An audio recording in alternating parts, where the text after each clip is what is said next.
5 മുതൽ 20 സെന്റ് വരെ വലിപ്പമുള്ള മൺകുളങ്ങളുടെ നിർമ്മാണമാണ് കവിയൂർ ഐരാറ്റുപാടത്ത് പുരോഗമിക്കുന്നത്. അടുത്ത വർഷം മത്സ്യവിത്തുൽപാദനം 1 കോടിയിൽ എത്തിക്കുകയാണ് ലക്ഷ്യം. ഓരോ കുളത്തിലും 5000 മുതൽ 6000 വരെ മത്സ്യക്കുഞ്ഞുങ്ങളെ വളർത്തുവാനാണ് പദ്ധതി. നിലവിൽ കട്ല, രോഹു, ബ്രിഗാൽ തുടങ്ങിയ കാർപ്പ് മത്സ്യങ്ങളുടെ കുഞ്ഞുങ്ങളെ ഇവിടെ നിന്നും കർഷകർക്ക് നൽകുന്നുണ്ട്. 60 പൈസ നിരക്കിലാണ് 1 മാസം പ്രായമായ മത്സ്യക്കുഞ്ഞുങ്ങളെ ഇവിടെ വിൽക്കുന്നത്. കൂടാതെ പരമ്പരാഗത ഉൾനാടൻ മത്സ്യങ്ങളുടെ സംരക്ഷണവും വ്യാപനവും ലക്ഷ്യമിട്ട് കാരി, കല്ലടമുട്ടി തുടങ്ങിയ മീനുകളുടെയും കൃത്രിമ പ്രജനനം കവിയൂരിലെ കേന്ദ്ര മത്സ്യവിത്തുൽപാദന കേന്ദ്രത്തിൽ നടക്കുന്നുണ്ട്. ഫോണിലൂടെയും നേരിട്ടും ബുക്ക് ചെയ്ത് മത്സ്യക്കുഞ്ഞുങ്ങളെ വാങ്ങുന്നതിന് സൗകര്യമുണ്ട്.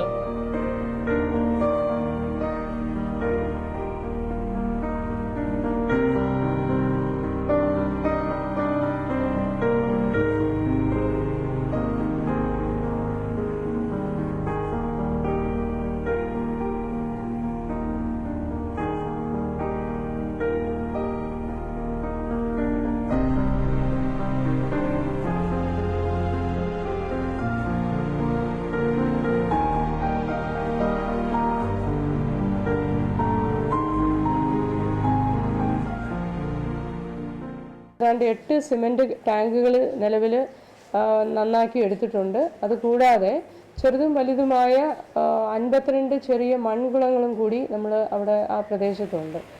അപ്പോൾ ഇതിൻ്റെ വർക്കുകൾ 2-3 മാസത്തിനകം പൂർത്തീകരിക്കും.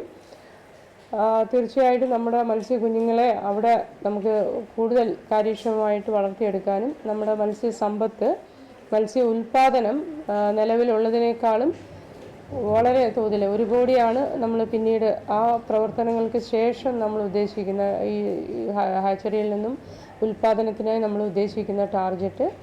നിലവിൽ 35 ലക്ഷം മത്സ്യക്കുഞ്ഞുങ്ങളെ കവിയൂർ മത്സ്യവിത്തുൽപാദന കേന്ദ്രത്തിൽ പ്രതിവർഷം ഉത്പാദിപ്പിക്കുന്നുണ്ട്.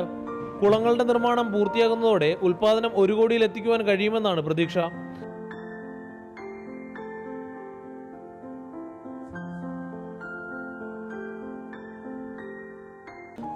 അസിസ്റ്റന്റ് ഡയറക്ടർക്ക് പുറമെ research assistant, field culture officer, inspector എന്നിങ്ങനെ 5 സ്ഥിരം ജീവനക്കാരും 11 തൊഴിലാളികളും കവിയൂർ മത്സ്യവിത്തുൽപാദന കേന്ദ്രത്തിൽ ജോലി ചെയ്യുന്നുണ്ട്. മാതൃഭൂമി ന്യൂസ്, തിരുവല്ല.